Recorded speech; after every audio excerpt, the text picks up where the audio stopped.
So in the interest of keeping everybody awake, I decided not to do any slides. And Andy, my colleague here, is shocked that I'm not doing slides. I'm the slide guy at work. So just talk.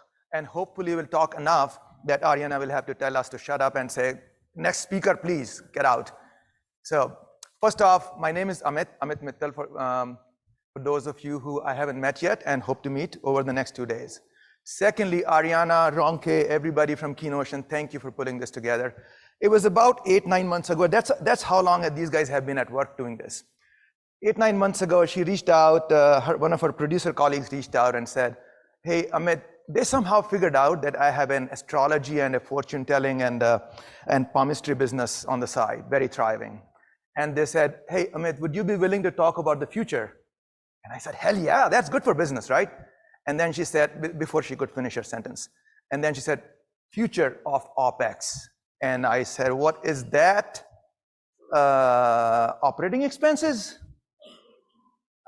So what are we talking about here? Hopefully we can have a conversation, not a monologue. So when OpEx comes to mind, what comes to mind? A word or a phrase, just blurt it out. Expenses, cost, efficiency, sustainability, okay. Anything else? Process improvement. Of what?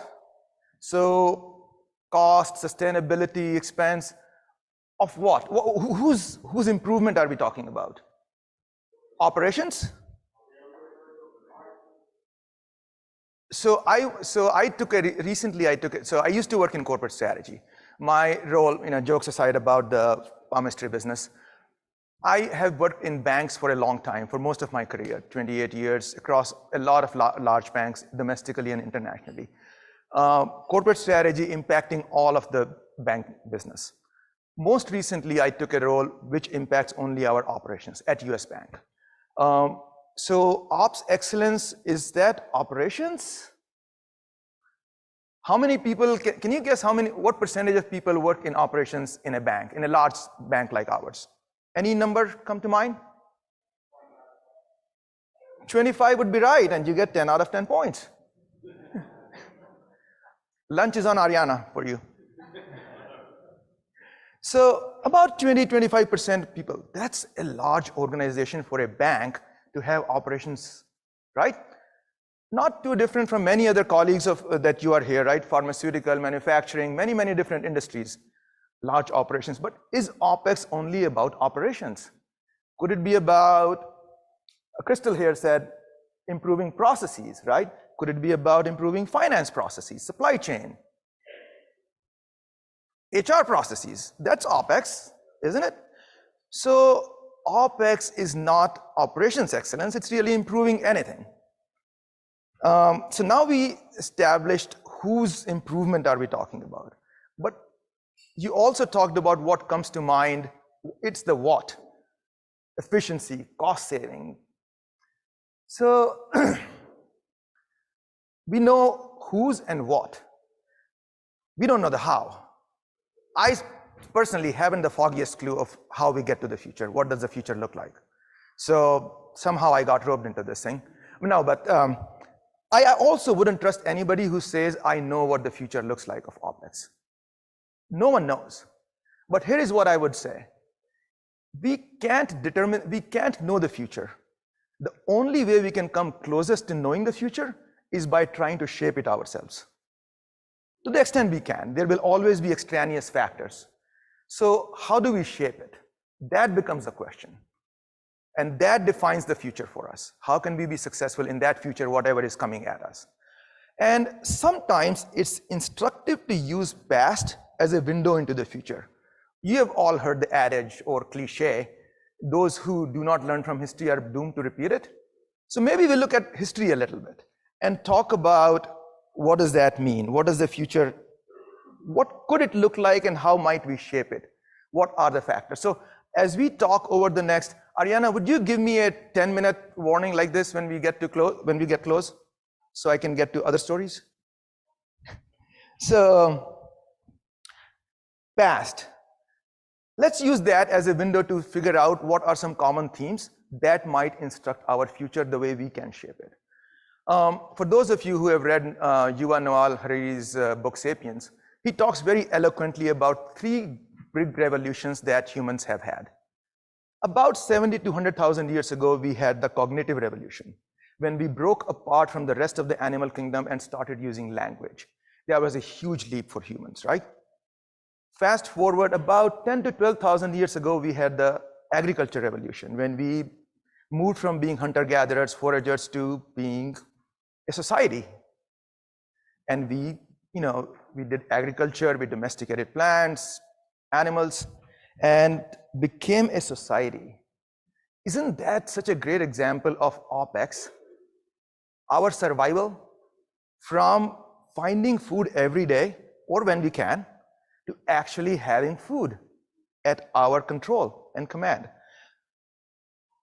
That's human history of 100,000 years OpEx built into it. We don't have to look so far back in history. We can actually look at it today. Different economies across the world, and by the example I'm about to use, I don't mean to disparage any economy, no cultural sentiments and all, just some data. Sometimes we can look across the board, across the spectrum, and see this element on the spectrum, this data point, is actually a window into the past. So use the example of a less developed economy, Somalia. Any guesses on what percentage of their labor force works in agriculture in Somalia? Throw out a number. 85, 60? 80% of the labor force in Somalia, as of 2022, works in agriculture. All right, let's take the opposite.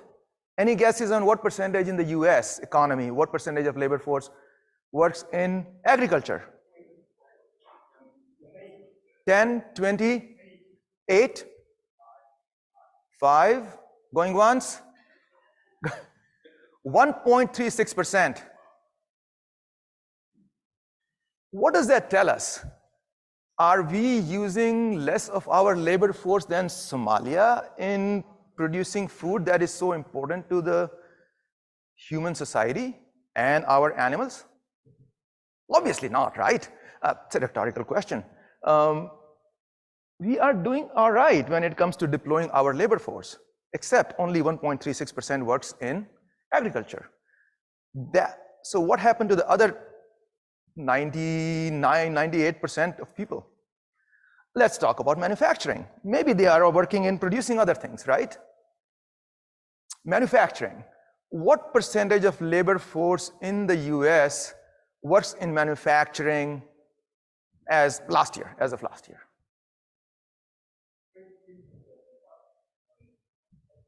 20, 10, I heard 15.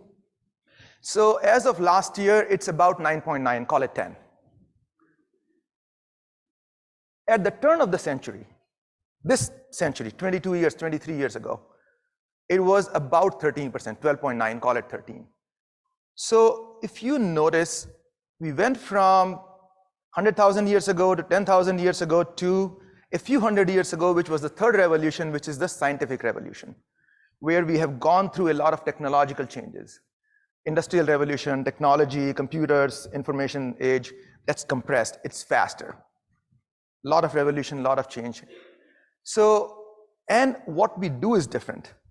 Hunter-gatherers to agriculturists, pastoralists to manufacturing to working behind a computer.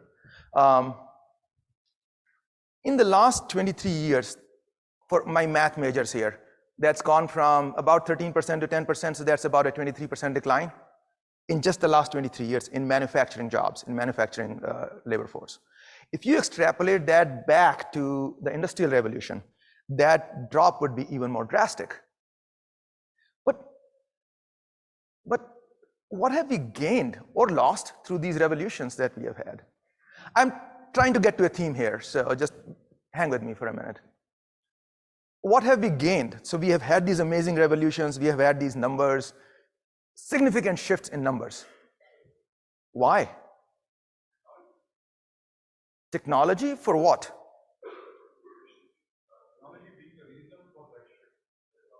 Okay. What have we achieved or lost? Productivity, and you said something else? Cheaper? Achieve productivity. Okay. So what? What did we do with the productivity? Huh? We did? We moved it. Okay. Moved what? Overseas. Okay.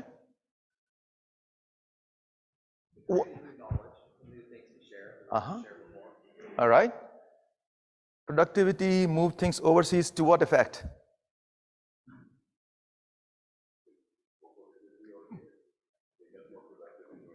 So what? I'm happy sitting in my hammock on the beach. Why? Cost factor?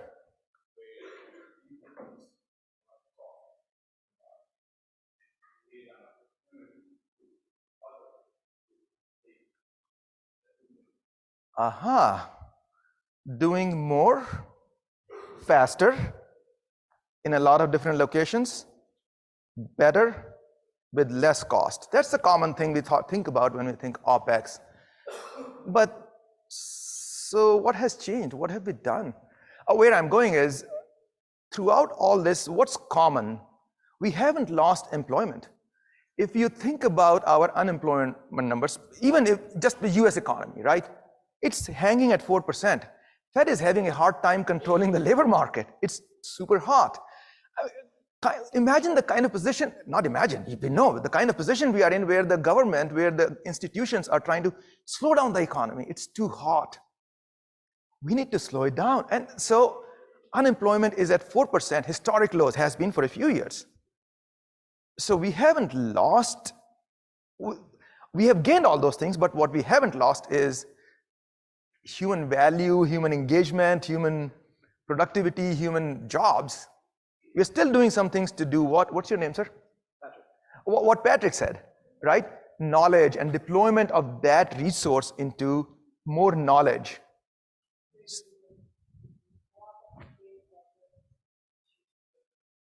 Right? And to do more faster, better, at less expense or fewer resources. So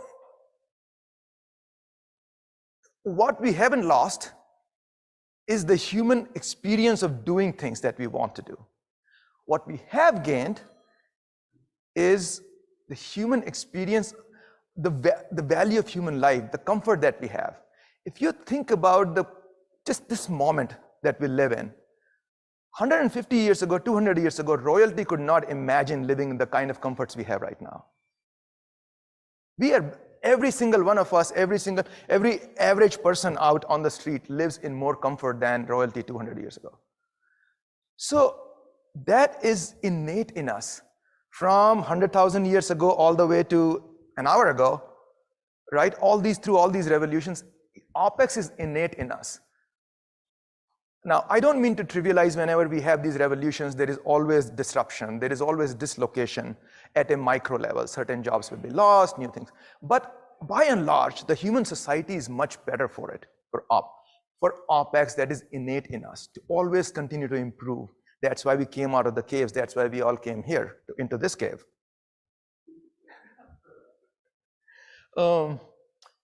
So it is innate. So to me, OpEx is not just cost savings. Yes, that's part of it. It's not new products. It's not faster or in multiple locations. Yes, it is all of that, but it's actually elevating the human experience. And if we realize that, if we recognize that, then that changes the paradigm of OpEx for us. That changes why we are doing this.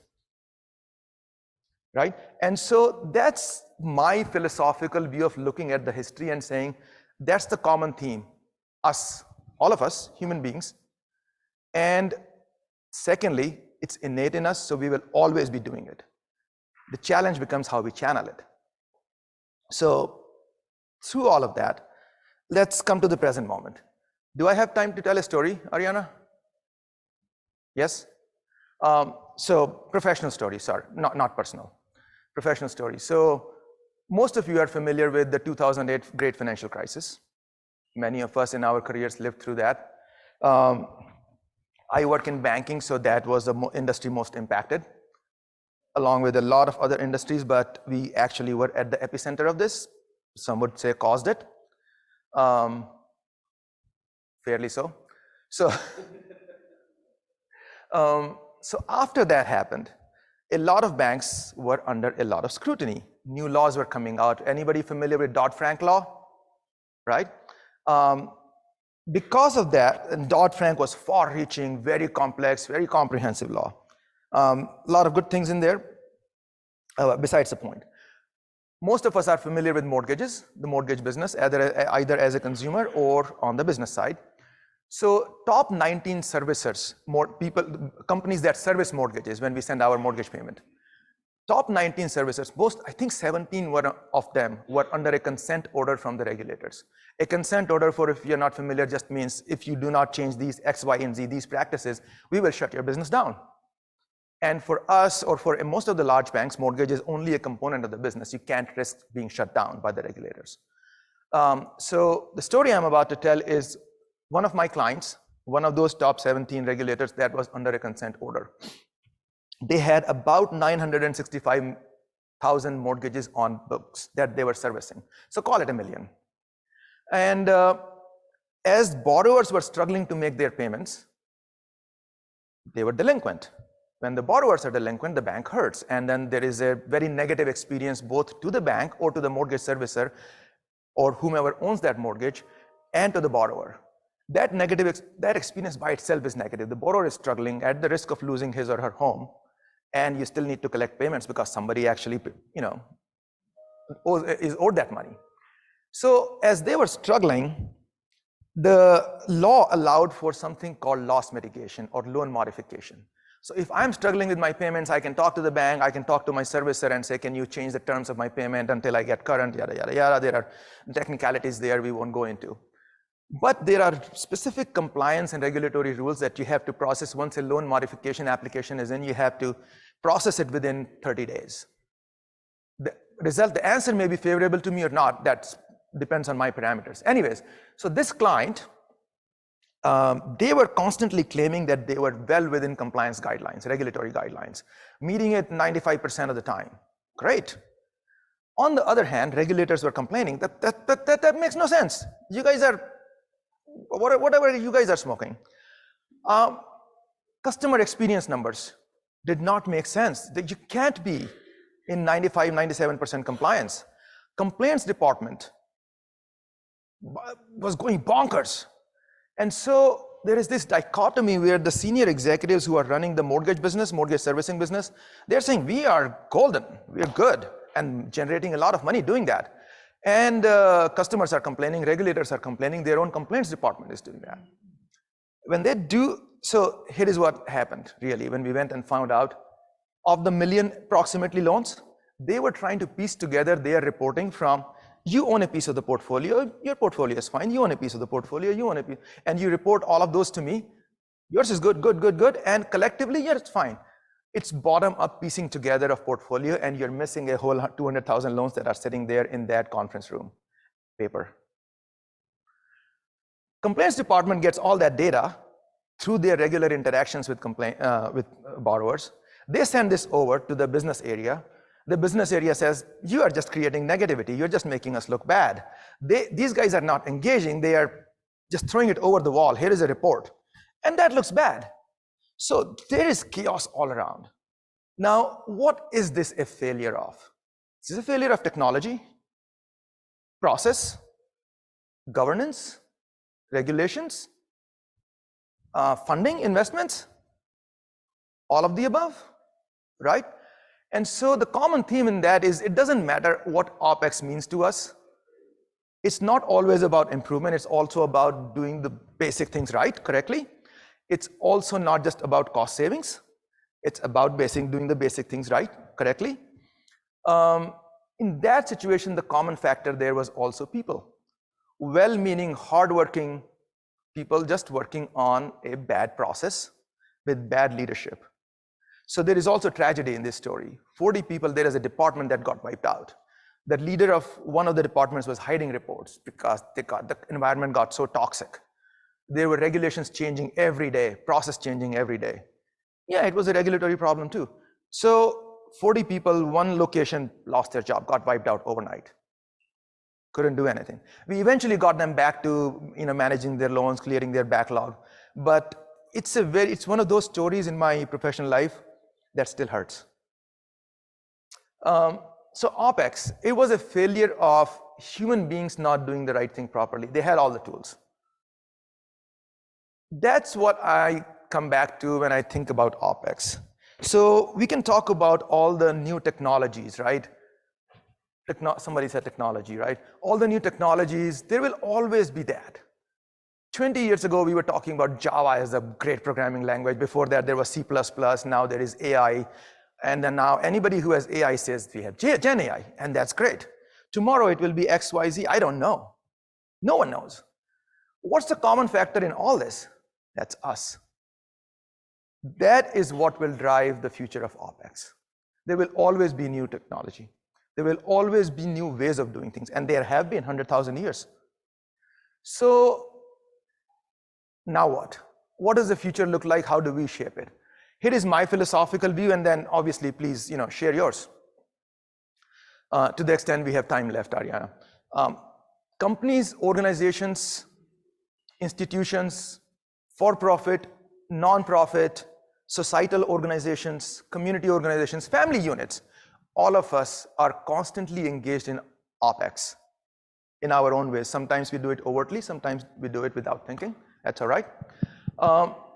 These organizations, these entities, those that will be successful, will do three things, in my opinion.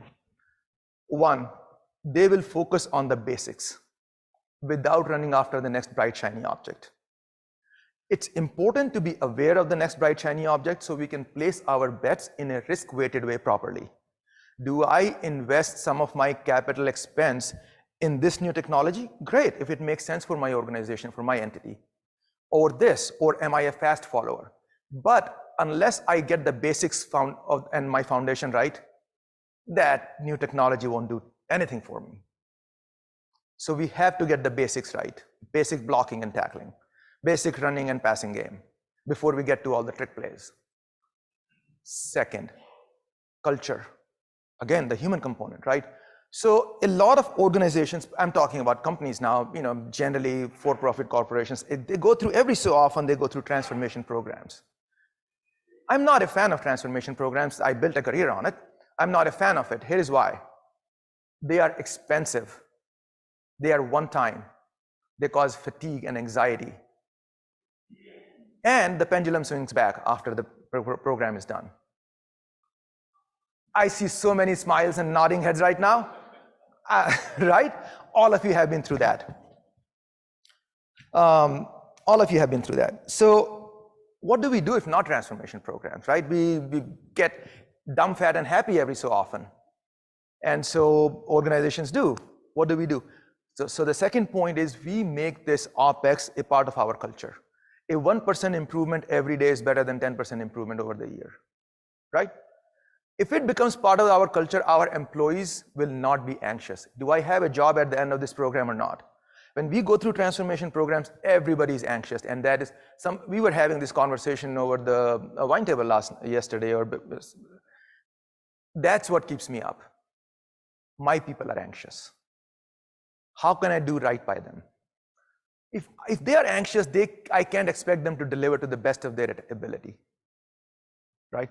And so I want to create an environment where improvement is part of the culture, part of the DNA. We just do that as BAU, as normal practice, rather than making it a program every so often where the organization goes through that chaos and emotional upheaval.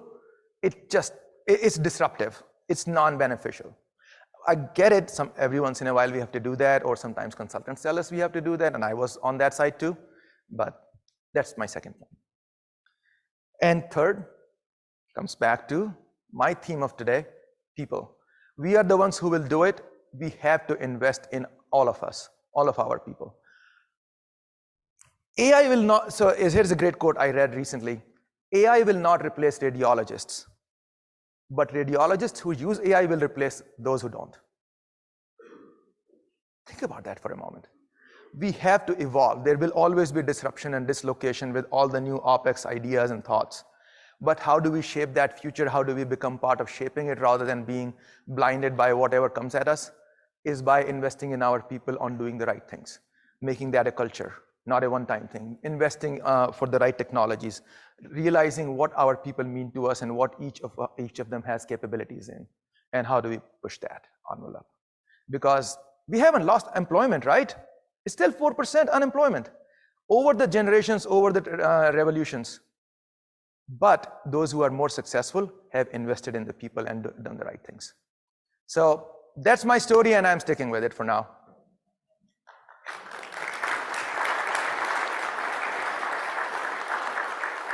Do we have time for open discussion?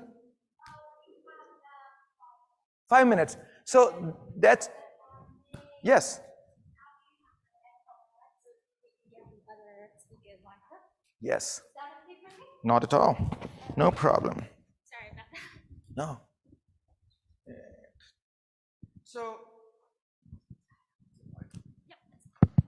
So that's my philosophical take. I would love to hear other takes around the room. I'm sure that was not what you were expecting. You were probably thinking about the new whiz-bang technology we will talk about. That changes. So other thoughts, and I'll pass the mic around. Yes, please. We're actually working on an initiative now to incorporate OpEx as a daily aspect of the baseline of our corporation as well. I wanted to get your thoughts on successful ways that you've seen that implemented. You're working on making OpEx as part of your culture. Yeah.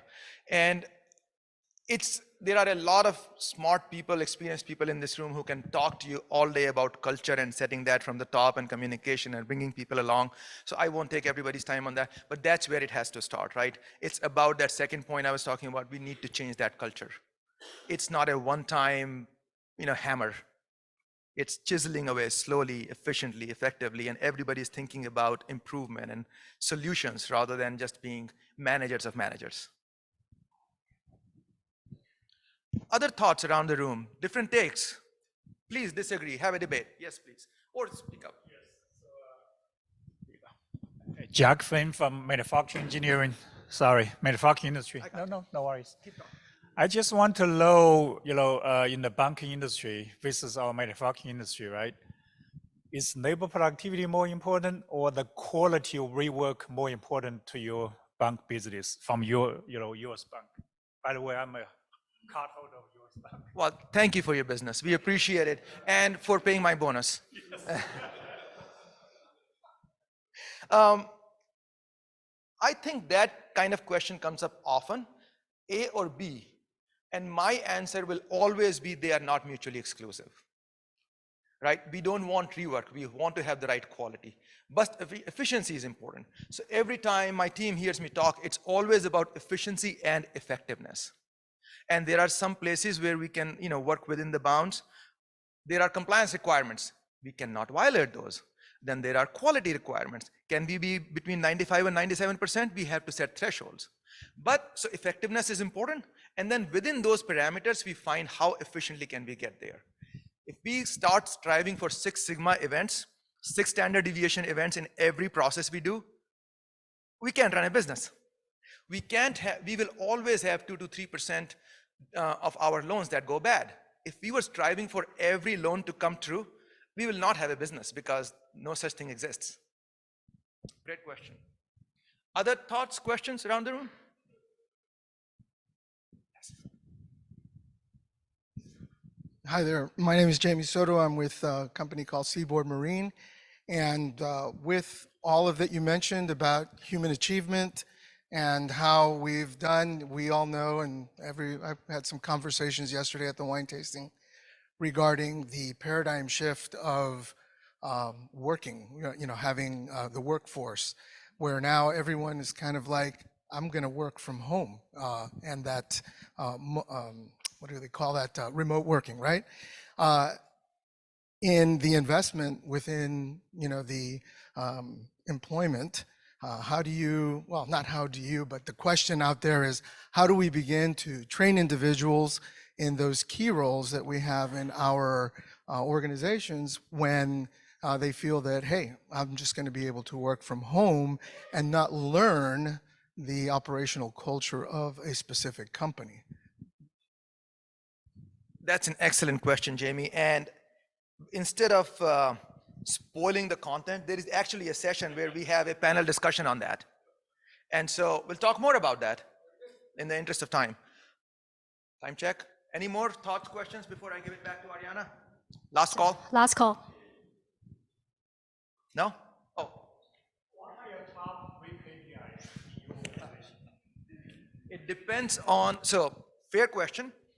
If you ask our CEO, that would be different. If you ask each of the lines of business leads, that would be different, and so on and so forth. So the KPIs obviously are not constant. I'm not saying anything you don't know already. So it depends on which level of aggregation you're talking about. At the bank level, I personally, as a stockholder, I personally care about net income, at what risk, and our balance sheet, right? What's the size of the balance sheet? Now, as we go into each business, payments business versus consumer business versus et cetera, then we can talk about different parameters, how they change. When we get into operations, different KPIs. All right, I'll give it back to Ariana. Thank you, everyone. Thank you very much, Amit.